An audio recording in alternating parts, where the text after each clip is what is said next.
Welcome into the SumerSports Show. I'm Matt Stopsky alongside Sam Bruchhaus in chilly Mobile, Alabama.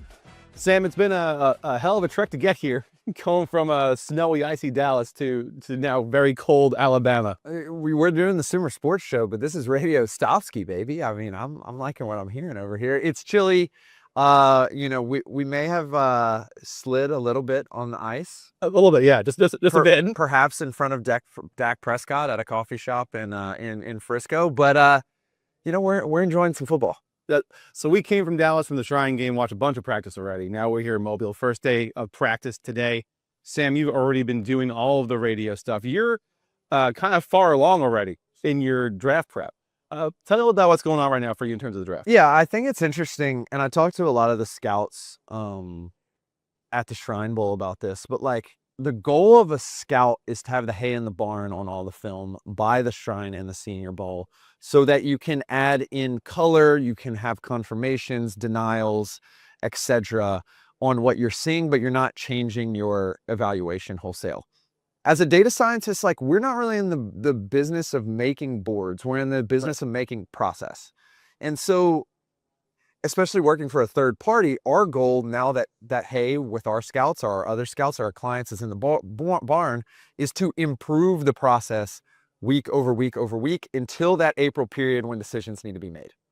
And so, like what I'm trying to do is look at our metrics, get a sense of that, get any feel for the players, see who catches my eye, and just try to make tweaks and adjustments to that process in order to get it to a spot where in April we feel really confident. So, for example, a guy like Keyshawn James Wemby, New Mexico product, multiple transfer. We thought he was a true 10, a top player, 99 point whatever percentile player in stunting. So I wanted to get a sense of, in one-on-ones, was he moving like a guy who can loop? When he was in a team scenario against much higher talent, given he's a New Mexico product, is he doing that? And I think for the most part, we did get a good sense of his production at that, particularly at New Mexico and in a Shrine Bowl setting. Does that mean he's going to be a great NFL stunter and that you should draft him in the first round? Not necessarily, but it does mean that I think we got a good capture of that presentation. And so that's kind of how we're approaching the Senior Bowl. And we're just constantly evaluating the process and trying to put everything together to get to these evaluations so that we have that kind of baseline, not necessarily objective, but prosthetized or process-oriented approach to the draft while the scouts are doing the art of it that is so difficult to do. So how do you take someone like him from New Mexico and look at what he's done analytically, but knowing full well he didn't play the best competition? Right.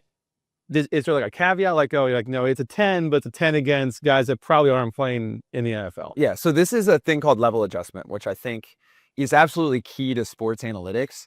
And it's done at the minor league in baseball a lot.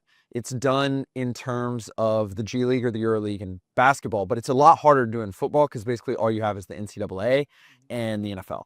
And so when it comes down to it, there's two schools of thought. I am of the first, which is the draft is already so hit or miss that you want to understand who is producing.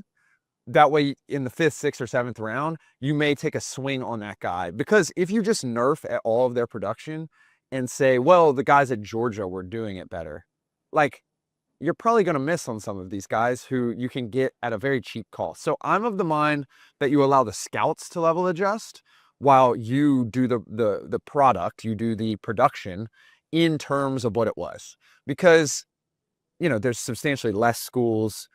The coaches and scouts have an understanding of what those schools are coaching and teaching and who they're playing against and how it's been historically. So there is ways to do it, but I think that's my personal belief. The other way is to apply an algorithmic level adjustment, which would lead you to take big school guys substantially more because they're playing against better talent. I just think because historically we've shown, 5th, 6th, 7th round, it's a big pool of guys that are all functionally similar. It makes a little bit more sense to go after those guys who have good production and potentially were they to transfer up, they would end up being a 3rd or 2nd round guy. But now you can get them at a 5th, 6th, or 7th round cost. I think that's why I like it a little bit more. Right. I've always been concerned with the whole level adjustment in terms of analytically, because like how do you judge is it based off a conference? Is it based off how many historically how many players in that school go and play in the league? Because with conference realignment, things are changing so often. Like you and I joke all the time that I don't think the Big 12 is a power conference.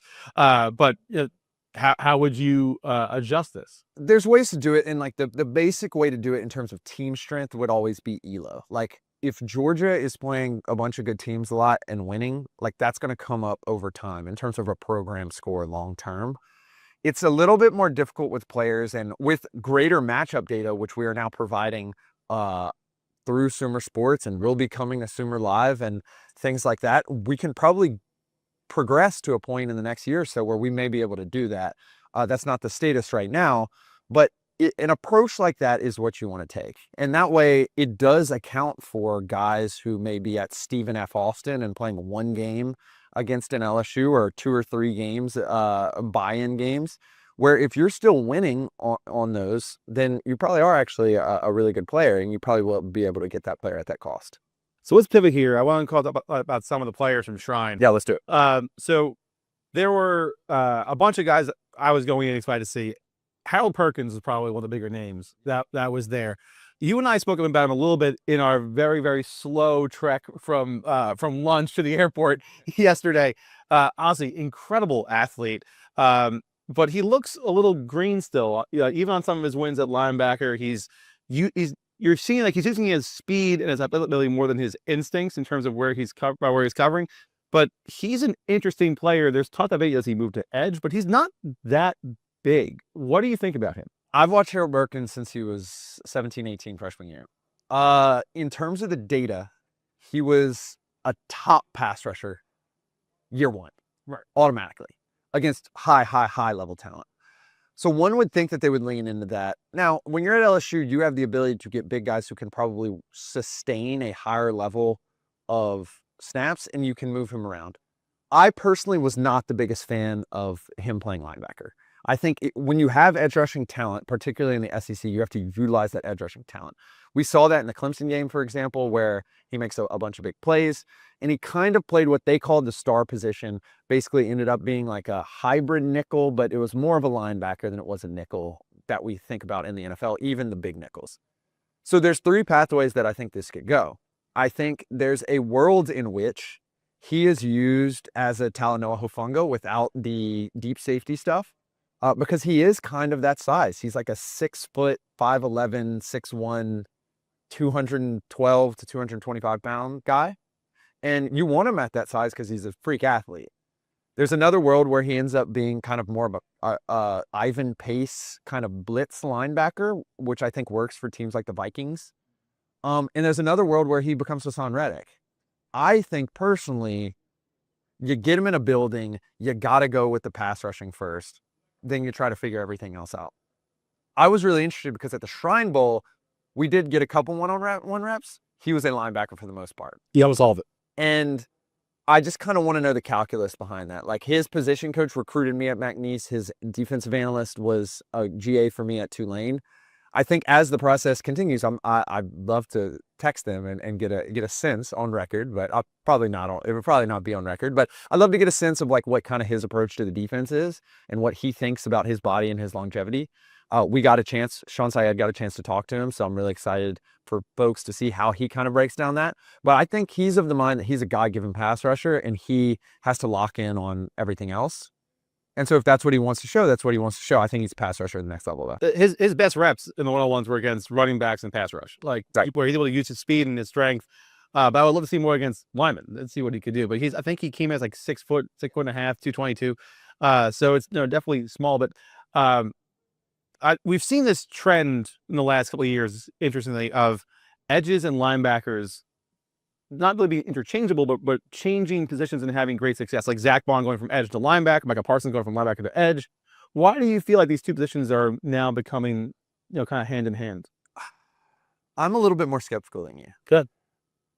Zach, like as much as Zach Bond was an outside backer, like they wanted him to be an inside backer. Like he got reps at both. He ended up playing the Sam position, which, as you stated, that Sam position in the Dennis Allen defense has seen successful reps moves to a more inside backer. Think of Caden Ellis, a guy who played that Sam backer position, then goes to the Falcons and ends up being a borderline Pro Bowl player. Zach Bond, leaves that same position, even though his last year he really was playing more of a true edge role. Ends up going because they'd like his special teams chops to the Eagles and is an inside linebacker.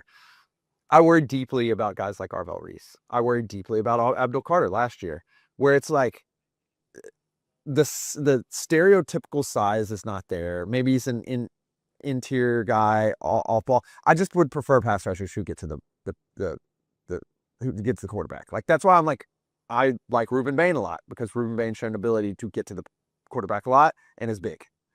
And so, like, when you're dealing, and here's the reason why, and like, let me break it down in a way that's not just eye test. If you are betting that a guy may be an edge rusher, but is probably more comfortable at inside linebacker, that is a $20 million difference in terms of surplus value. Yeah. Okay. So rather than taking an upside bet, you're really taking a $20 million risk. Now, you can say to me, Sam, well, Puka Nacua carries the ball. Deebo Samuel's a running back. Positionless football is the next wave. But that's just not the reality with the reality of the franchise tag and how contracts work. And so I just think there's so much more risk in those guys. In projecting anyone to be Micah Parsons or Zach Vaughn, both of which are all pros at this point, is extremely, extremely difficult.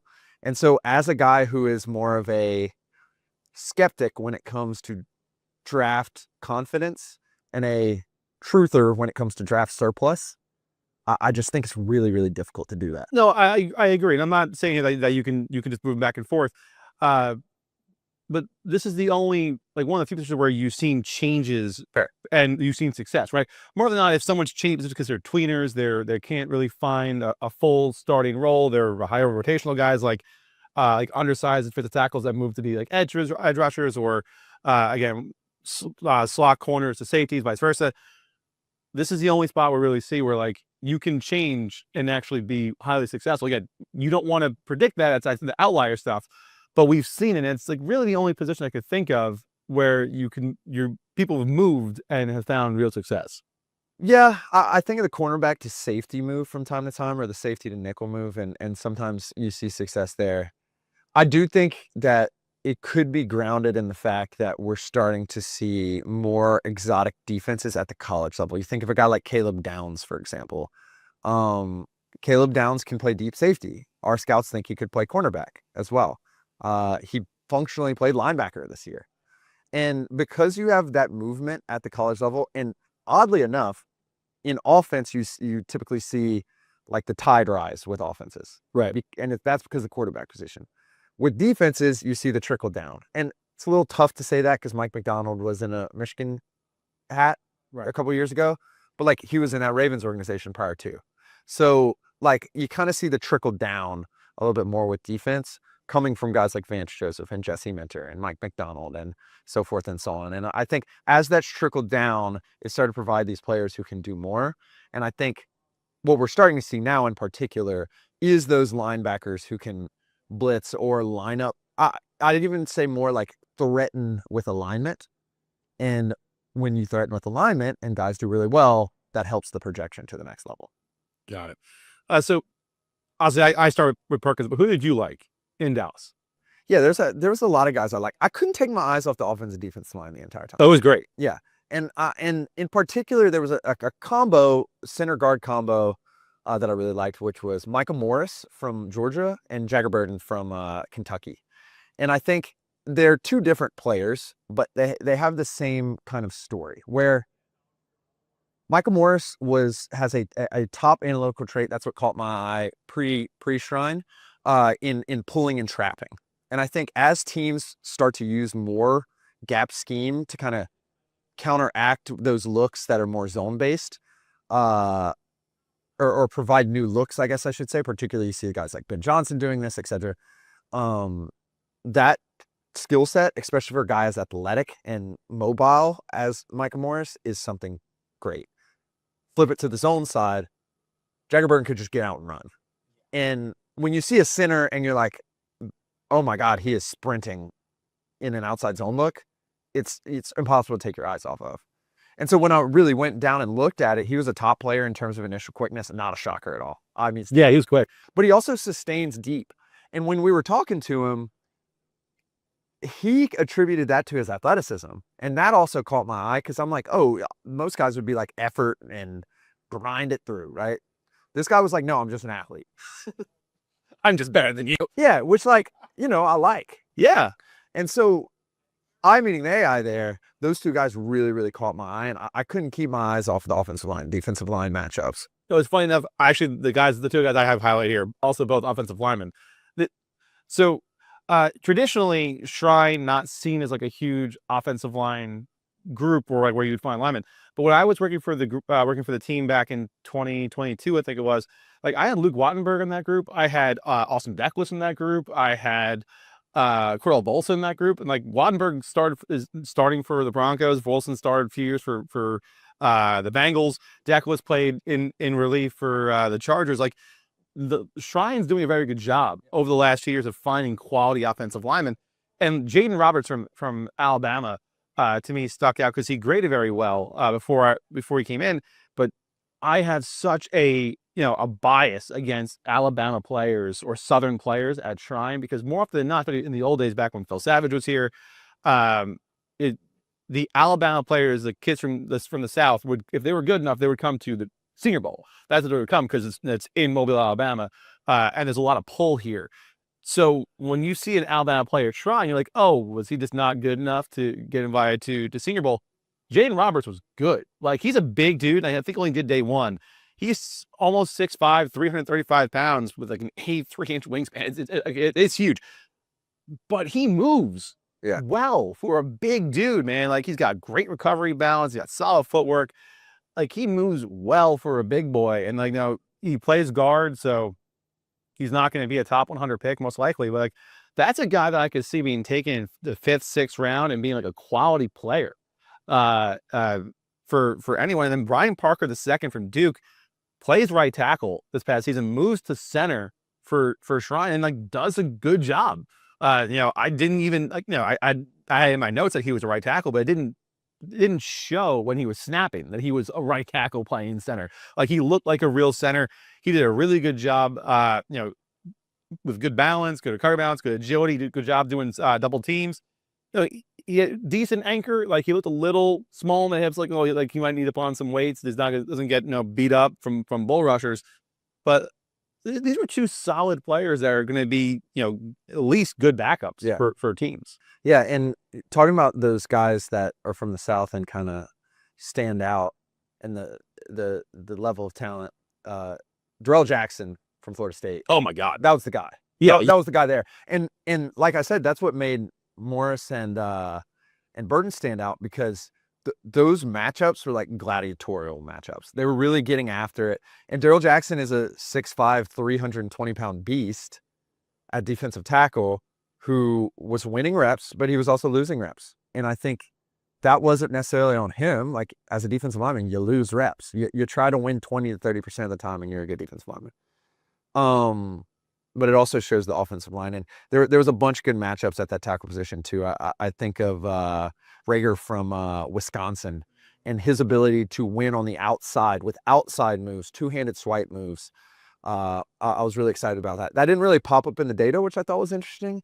Talking to some of the scouts from the Shrine Bowl, they thought he was a guy, an injured guy who never got to show his full potential at Louisville or Wisconsin, and that he was going to get into a training program in the NFL. It's a late round draft pick and just kind of stand out as a Wisconsin guy after that. So I'm interested to see him.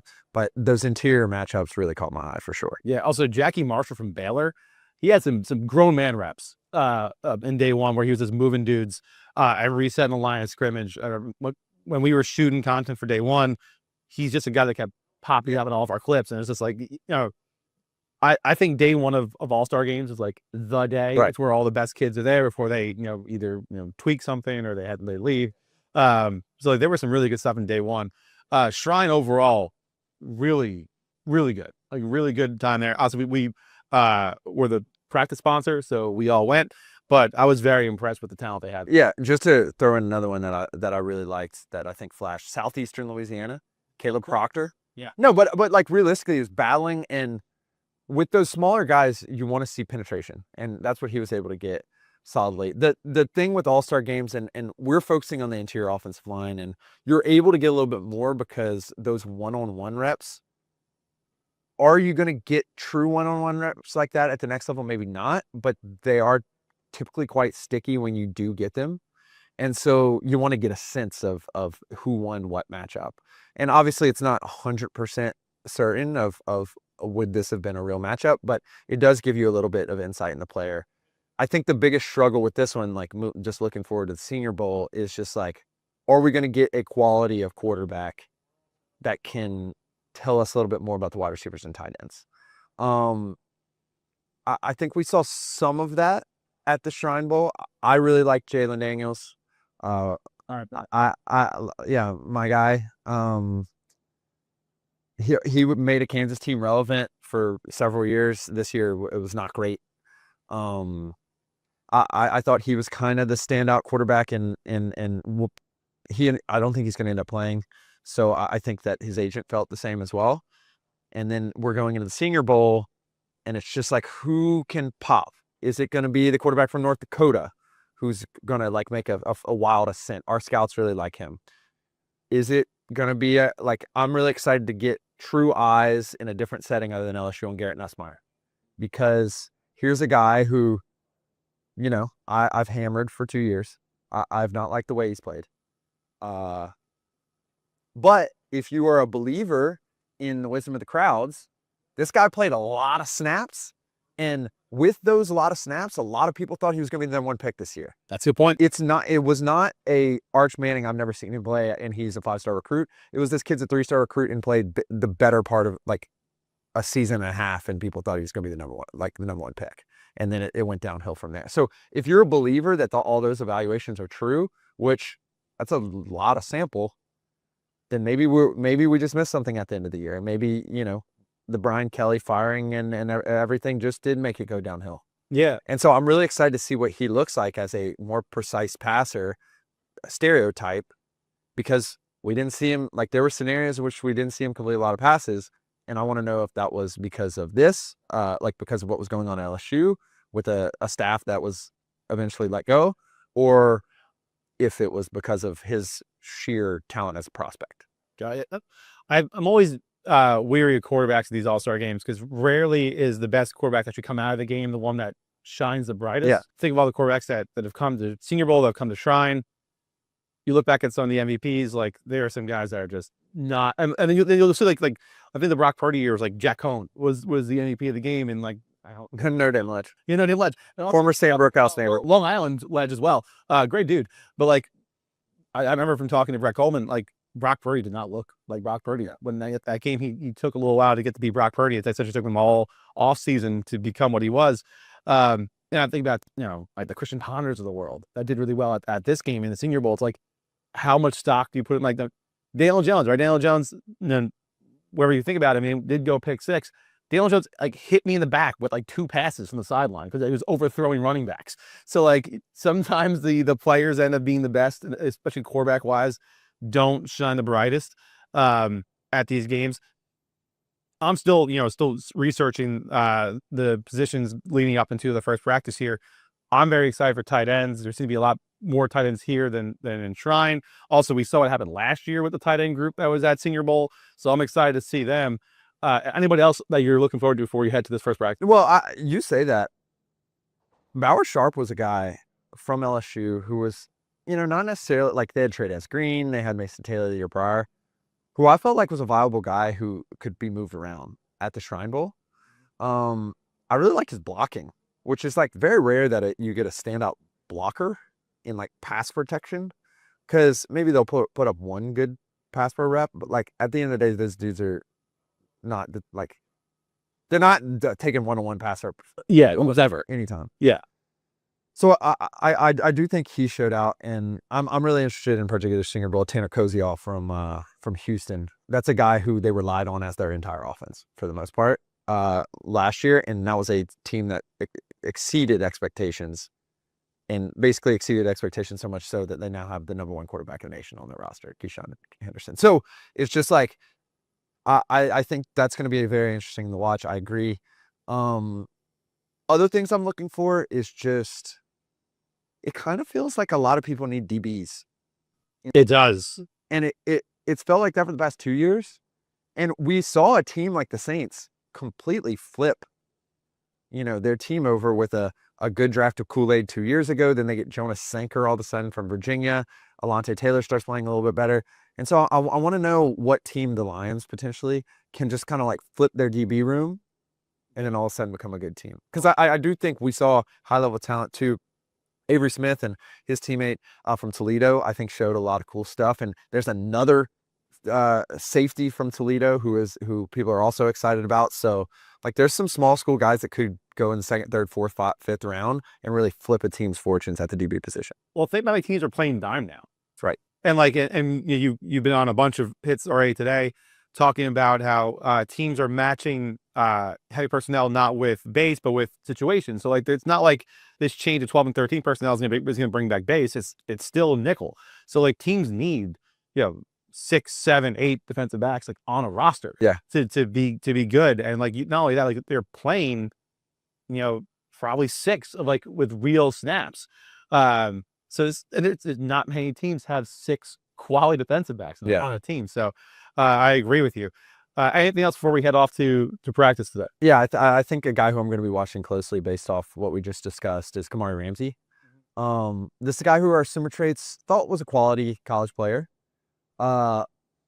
And you go talk to the scouts and they thought he was playing out of position this year. He was forced to play a lot of nickel. And that added, this is where the eye and the AI come together, and it's great. We look at Kamari Ramsey, we say, good prospect, interesting stuff. Liked his season the year prior a little bit more than we liked it this year. Yeah. And the scouts are like, well, yeah, he was playing a different position that he probably shouldn't have been playing. Great context. Let's go check it out at the Senior Bowl. I love that. This is a great place for that to see this in changes, and then obviously small school guys versus big school guys. But we are now in the thick of it. We are what day are we in right now? Day 5. I'm day 9. Day 9 on the road. Oh, dude, it's been a grind. But we will be here in Mobile through Thursday. Sam's then going to do the Tulane competition. Then we're going to be in San Francisco. All of us, DJ Lee, Lindsay, who got every flight in the world canceled this week. Sean, we're all going to be there. We even have some big name guests coming by. We'll be dropping content all week next week. Check out SumerSports.com. Check out Sumer Live, which we have a lot of cool things we're working on. Sumer Live might be the coolest thing we've ever done. Like I think this is like the coolest product. If you want to tell the story of a game, you can boil it down with Sumer Live, and by the time the third quarter starts, and you can really focus in on what matters. Just for context, like quickly picked up that Drake May was struggling against the Broncos defense. Quickly picked up that Stidham was struggling to get the ball in the air. The snow starts coming down, and it literally boils down to that. Is Drake May going to take 2 awful sacks, or is Drake May going to get 2 big scrambles? And that was clear using Sumer Live. Unfortunately, like what was clear in the Rams-Seahawks game was that these offenses were cooking. Yeah. And it came down to special teams. It came down to a muff punt. So I love using Sumer Live. It's extremely exciting. It's the greatest tool we have. I'm excited to use it for the Giant season next year when I'm doing stats. So it is awesome. We will see you guys next week. And then you'll be seeing Sam doing player interviews throughout the rest of this week. But for Matt Stopsky, Sam Bruchhaus, see you guys later.